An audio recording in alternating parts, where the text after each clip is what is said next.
Hello guys, you're welcome to Vince Tech class. And in today's tutorial, I'm going to walk you through Gensim, which is also a text processing technique in natural language processing. Now in today's tutorial, I'm going to walk you through the three basic uses of Gensim.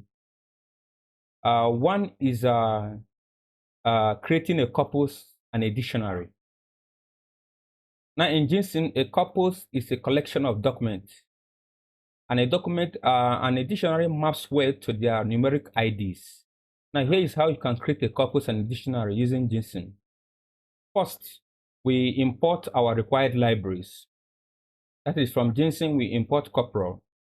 Next, we define our sample documents. Here we have I like to learn programming languages. We also have natural language processing is a key technology in AI. Finally, we have Gensim is a popular Python library for natural language processing tasks. Next, we tokenize the documents.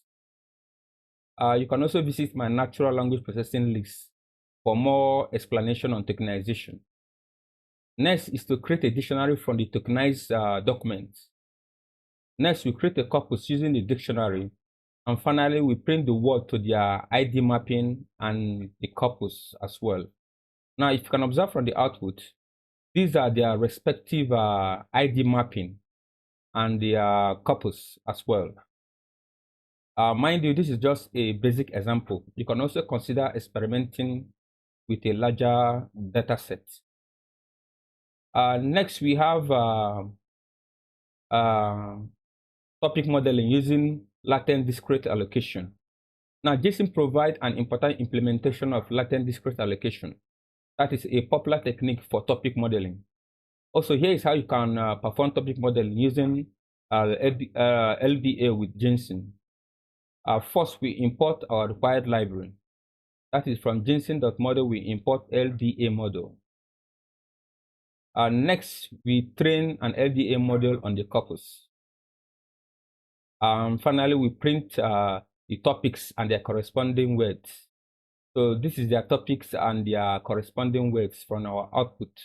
Mind you, this is just a basic example. You can make more research on it to gain more insights about this project. And finally, we have for similarity queries. Now, Gensim can also be used to perform similarity queries. For instance, you can find documents similar to a given query using the trained LDA model. So here is how you can implement it in Python. First, we import our required libraries. That is, from Gensim, we import similarities. Next, we create a similarity index. Next, we define our query. Here we have Python programming and natural language processing. And next, we sort the similarities. And finally, we print the most similar document.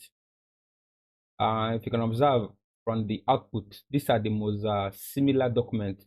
Mind you, this is just a basic example. You can also consider experimenting with a larger data set. And also, you are strongly advised not to restrict your studies within the ambience of this video.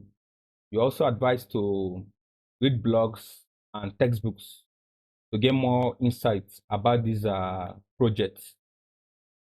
So guys, that's all for today's tutorial. If you have any questions, leave them in the comment section below, and please don't forget to like and subscribe to my YouTube channel. Thank you.